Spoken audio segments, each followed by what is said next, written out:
ગુજરાત ભારતના પશ્ચિમ ભાગમાં આવેલું એક મહત્વપૂર્ણ રાજ્ય છે. તેની ભૂગોળીય સ્થિતિ તેને વિશેષ બનાવે છે. ગુજરાતના ઉત્તર તરફ રાજસ્થાન, પૂર્વ તરફ મધ્યપ્રદેશ, દક્ષિણ તરફ મહારાષ્ટ્ર અને પશ્ચિમ તરફ અરબી સમુદ્ર આવેલો છે. ગુજરાતનું ક્ષેત્રફળ આશરે 1,96,024 ચોરસ કિલોમીટર છે. રાજ્યમાં લાંબી દરિયાકાંઠાની રેખા છે, જે લગભગ 1600 કિલોમીટર જેટલી છે. આ કારણે ગુજરાત વેપાર અને બંદરો માટે જાણીતું છે. ગુજરાતના ભૂગોળને મુખ્યત્વે 4 ભાગોમાં વહેંચી શકાય છે.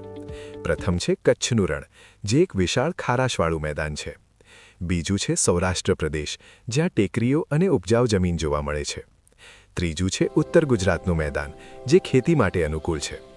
ચોથું છે દક્ષિણ ગુજરાત, જ્યાં વધુ વરસાદ પડે છે અને જંગલો જોવા મળે છે.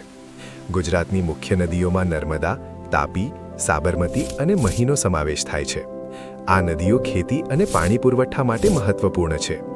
આ રીતે ગુજરાતનું ભૂગોળ રાજ્યના વિકાસ અને જીવનશૈલી પર મોટો પ્રભાવ પાડે છે.